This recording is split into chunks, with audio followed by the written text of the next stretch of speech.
Good morning everybody from beautiful Porthmadog. Yes, the sun is out again, and this morning I thought I would take you guys for a trip on the Ffestiniog Railway, the narrow gauge steam railway that goes from here up to Ffestiniog. It's going to be a fantastic day for it, and I'm hoping we can see some beautiful scenery on the way. Well, why don't you come with me and we'll get on the train. I'll see you on board. Yes, what a beautiful day this was for travelling on the historic Ffestiniog Railway.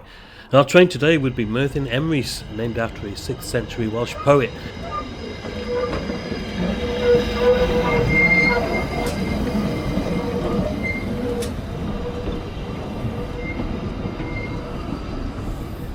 The locomotive was the first double fairlie class steam locomotive to be built back in 1879, and the oldest operating double fairlie on the railway.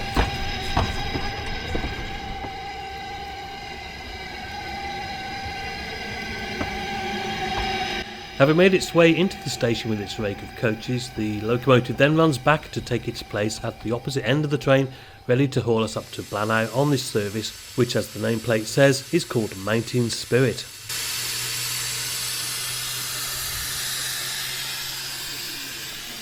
And it really is a splendid sight, isn't it? And note the brass plate here with the year of its original construction and number 10 prominently displayed. And immediately behind the locomotive is one of the Ffestiniog Railway's observation cars, number 150, which looks like a lovingly restored old coach, doesn't it? But guess what? It's only 10 years old.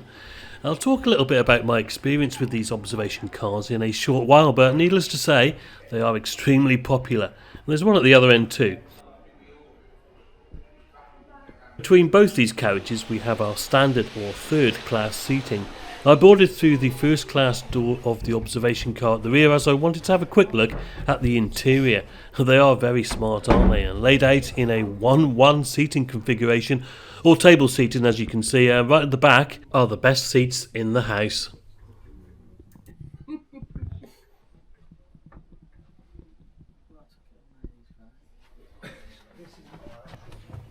I didn't venture too far into the first class carriage. Some of the seats were already occupied, and needless to say I was slumming it today, if you can call it that, and retreated back into my third class carriage, which itself was still very nice, laid out in a 2-1 configuration and again table seating throughout. I wonder what happened to second class. Right then guys, so on board the Ffestiniog Railway's train up to Ffestiniog. Now I am getting off at a place called Dduallt. I'll drop the spelling down on the screen there so that you know I've pronounced it completely wrong, and because of that I have to occupy a seat in the carriage that says for short journeys only or something like that. I'm assuming because it's a request stop it's just a short platform there, and I'm also assuming that the guard knows that I'm getting off there because everybody has to check in prior to the journey. And so, yeah, my station request stop should be on his or hers list. Anyway, I'm sure I'll see them on the way anyway. And there's nobody in this carriage yet, so that's a bonus. And we've got about a quarter of an hour until the 10:40 departure. So yeah, I'm just going to settle in now and look forward to the ride. A map of the route is detailed on the tabletop here, which is a nice touch, and Dduallt is around 2/3 of the way up the line. Now, as I said, the station is not one of the timetabled stops, but I was given a piece of paper at the ticket office, so I knew roughly what time I had to be there for the train back. The guard's just been down the train to check where I was getting off. Quite funny really, because I'm the only person in this carriage, and the first class carriages, of which there's one at the rear of the train and there's one right at the front of the train behind the locomotive.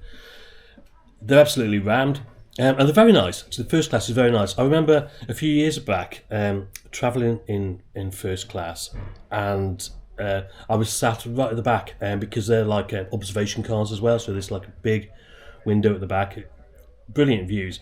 But I had to move because a couple came in and said I was sitting in their seats, so they're all reserved there. Which is fair enough. Apparently, they had booked those seats right in the rear windows months in advance. So if you want to do that, then my advice would be to book it online. But yeah, plan ahead. Anyway, it's 10:40, so we should be departing the roundabouts now. So, yeah, just waiting to go.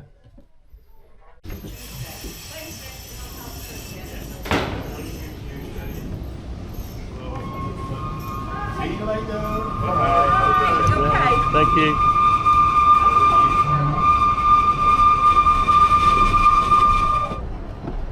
After screeching out of the station and its curved platform, we make our way onto the Cobb, a seawall completed in 1811 to reclaim land behind it for the purposes of farming. The railway runs along the top, and to our left runs the public highway. Just look at the views though towards the mountains inland, they are absolutely superb. Incidentally, this used to be a toll road. At 5p a car it was, up until 2003, when the toll gate and cottage were purchased by the Welsh Assembly Government and the toll ceased to be levied. Anyway, we are travelling on the world's oldest surviving narrow gauge railway, opened in 1836 to transport slate from the quarries in and around Ffestiniog, 13.5 miles, down to the many ships that would be docked in port here waiting to take it away. Well, it's kind of hard to imagine now, but 19th century Porthmadog was a bustling and flourishing port, which by 1873 would see over 116,000 tonnes of slate being exported from the town in over 1,000 ships. But by the 1920s the demand for slate was in decline, but the railway continued to operate, and from 1949 rail enthusiasts were beginning to show an interest in reviving its fortunes. We're just approaching the Boston Lodge Works now, which has had many uses since the railway and the Cobb were constructed, and we pass Linda, built by the Hunslet Engine Company in 1893 for the Penrhyn Quarry Railway, and purchased by the Ffestiniog Railway in 1963. Well, from 1954, Boston Lodge has really been the site where much of the Ffestiniog Railway's locomotive, carriage and wagon restoration work takes place. Now, it really is a hive of activity, isn't it? And there are fascinating views from the train as we roll past and start to make our way inland.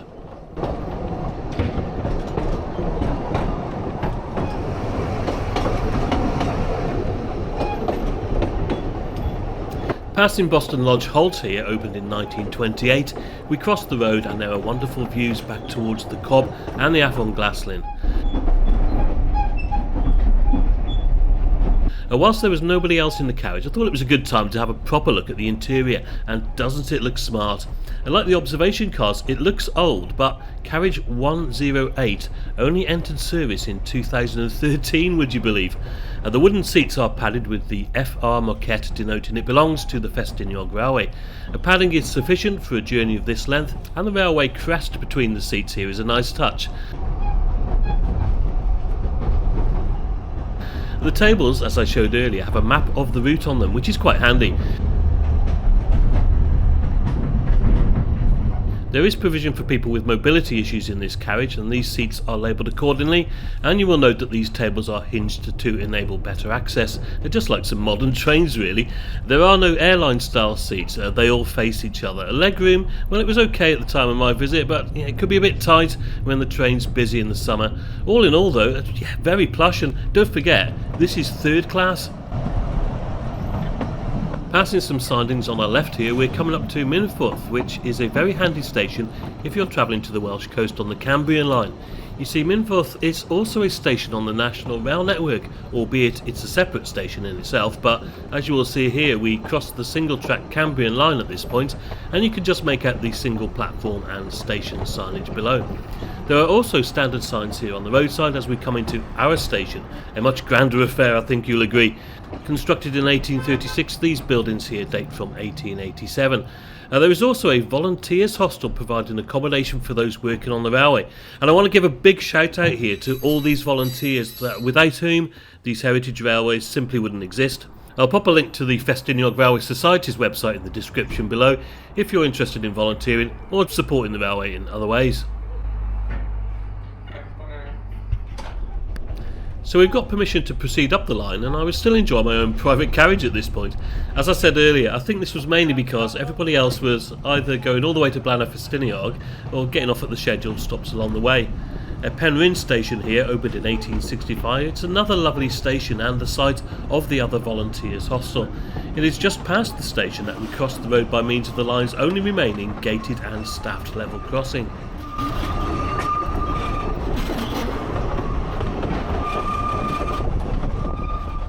So continuing with the history of the railway, post-industrial use I guess you could call it, and the rail enthusiasts I mentioned earlier, led by Alan Pegler, paid off the company's debt and obtained control of the railway in 1954. Now, restoration began in the same year with the first public passenger train running the short distance between Porthmadog and Boston Lodge a year later. The line was extended to Minforth in 1956, Penryn in 1957, and Tan-y-Bwlch, which we'll come to next, in 1958. Well, that's some going really, isn't it? Over 7 miles of track reopened in 4 years, and it would be another 10 years before the line would be extended even further to Dduallt. Coincidentally, my final stop today. Now, Dduallt presented its own unique problem, which required a major engineering solution, done completely by volunteers again, and unique to a public railway in the United Kingdom. I'll tell you all about that when we get there, but after Dduallt, work continued and the line was finally reopened all the way to its destination at Ffestiniog in 1982.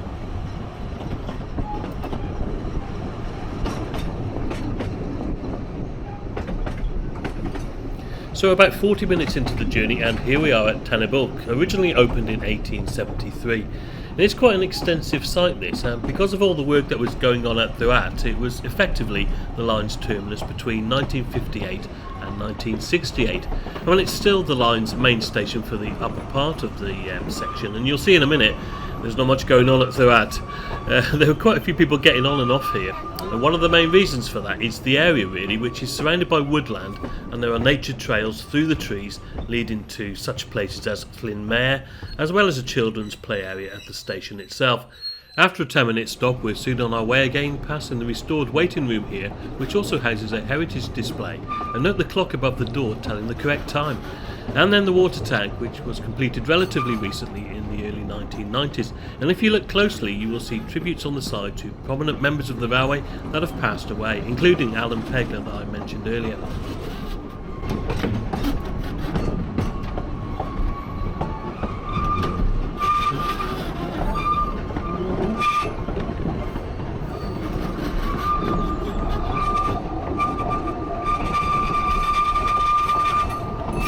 Below us here you can see one of the woodland trails, and we're quite high up now on the side of the valley, and you can probably just about make out the aforementioned Ffestiniog.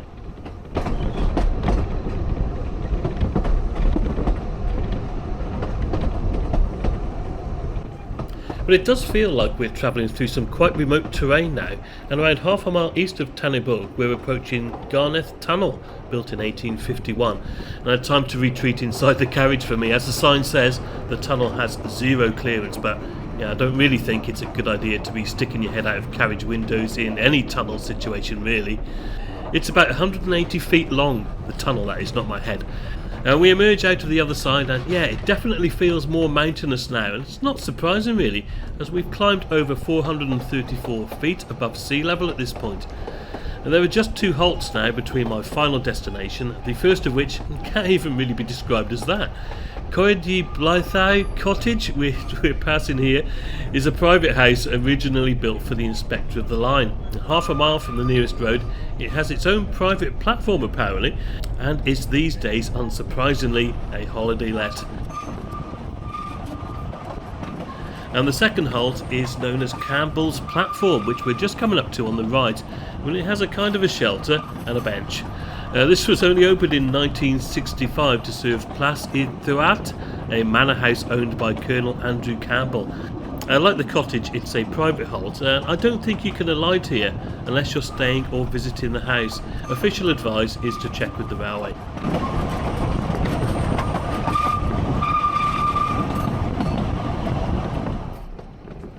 Now, 9.5 miles from Porthmadog, we're coming up to Dduallt, first mentioned as a passenger station in 1880. And note the bridge we're passing under here, we'll come to that in a minute.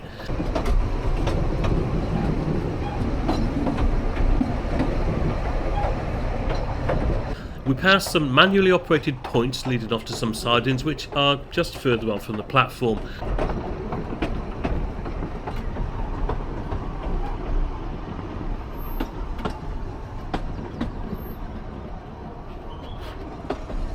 The guard knows I'm getting off here, so he's ready to assist with the door, and incidentally, he was a very nice chap, very friendly and knowledgeable about the route. Thank you, sir. So we'll see you back here in about Yeah. an hour or so. About an hour. Yeah, brilliant. Very good. Nice and quiet, isn't it? Yeah, it is. It's always quiet here. Lovely. Enjoy it. I will. Thank you very much. I'll see you in a bit. Okay. Cheers.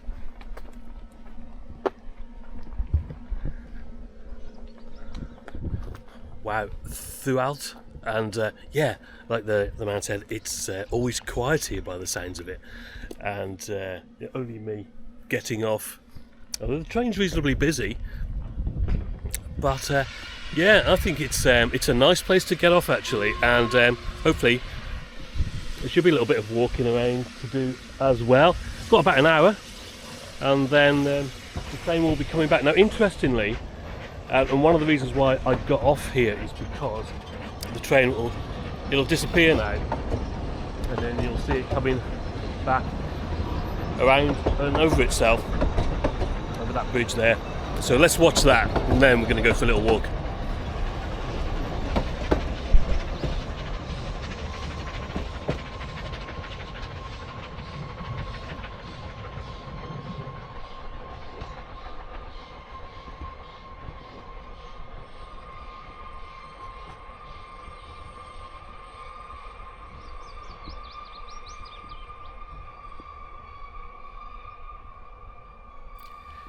Yeah, it was super quiet here, and as the train disappears off, I'm going to stop talking for a minute, just so you can appreciate the solitude of the place, broken only by the noise of the train as it comes back around the spiral and continues with its journey.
That's pretty cool, isn't it, that? Right, well, as you can see on the sign there, we've got some options in terms of things to do. Tan-y-Bwlch, it's a bit too far, that, isn't it? I might try, so it's a pub, I might try the Gollyvan viewpoint, and kind of a little bit of a wander around the station first, or should I say, that's a halt really, isn't it? No more than that. Wouldn't mind living there. Don't think anybody does these days, unfortunately. What a day for it.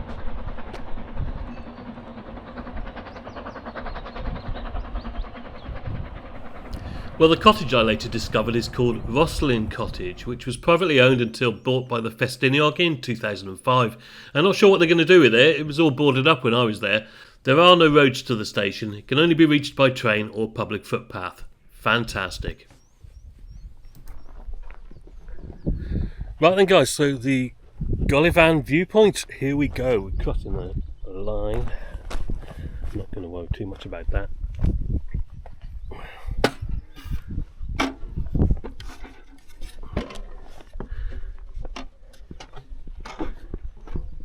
And interestingly, this part here, the spiral, it never used to exist, and in the 60s and 70s volunteers used to come here on a Friday night and just spend the weekend creating the whole of this spiral that you could see now, which brought the route up to Ffestiniog, and it took them 13 years apparently to do that. just using hand tools and their own labour and whatever they could borrow machinery wise. Fair dues to them, because I think you'll agree it's one of the most spectacular sights on the railway, if not the most, and it is, to this day anyway, the only spiral on any UK railway. I'll caveat that by saying I think that it relates to passenger or public railways only. Anyway, if you found my regular destruction of the Welsh language mildly irritating, well, just wait for the next bit. As you can imagine, I very much enjoy reading about all your corrections in the comments to my videos. Right guys, so at the viewpoint, and yeah, well, there's lots to see, certainly on a day like this. We've got up there in that direction, Morwen Mawr, and then across to Ffestiniog. According to the viewpoint here, it's only 2 3/4 miles as a crow flies, I'm assuming, and that's where I would have been heading today on the train, but I did think actually that this getting off here is much more interesting, because there's not a lot to do in Ffestiniog, to be perfectly honest with you, but yeah, it's nice to come out here where it's so quiet. You can hear the birds and even the bees. I'm buzzing around. What am I on about? Ffestiniog, the power station over there in the distance, and then moving round we have I'm just reading this off here. Mawr is, oh blimey, Mawr is Ffestiniog over there. Then we're kind of looking back down towards Porthmadog, which is kind of behind that hill over there in the distance. I wandered back towards the cottage, behind which was a small pool. It truly was idyllic here, and one of the reasons I came here was to experience just that. But I also wanted to learn a little bit about the railway itself. I am truly indebted to the fantastic Festpedia website that has proved to be an invaluable resource when researching this topic. I apologise in advance for anything that may need correcting, but please feel free to let me know in the comments below. And do tell me about your experiences on the railway. Have you ever been to Dduallt? Or can you recommend any other railways to visit? I read all your comments, every single one, and if you haven't yet subscribed to the channel, that would also be really appreciated, as it helps me to make more videos like this. Now, standard adult return from Porthmadog to Dduallt at the time of my visit was £35. I walked back to the grassy platform and waited for the train to return, and before it did, I just took a minute or two to summarise the journey. Alright then guys, well, I am at Dduallt now, and I'm just waiting for the train to come back around the spiral and take me all the way back down to Porthmadog. I've got to flag it down actually, because this is a request stop, but what a fantastic stop it is. I'm glad I didn't go all the way to Ffestiniog, to be honest with you, because you know, it's okay there, but in my opinion there's not a lot to do, and it is much more scenic and quieter around here. But yeah, and the weather, well, it's just made for an absolutely unforgettable experience. I'd like to thank you all for watching. I hope you can join me on another adventure soon, and as always guys, until the next time, cheers for now.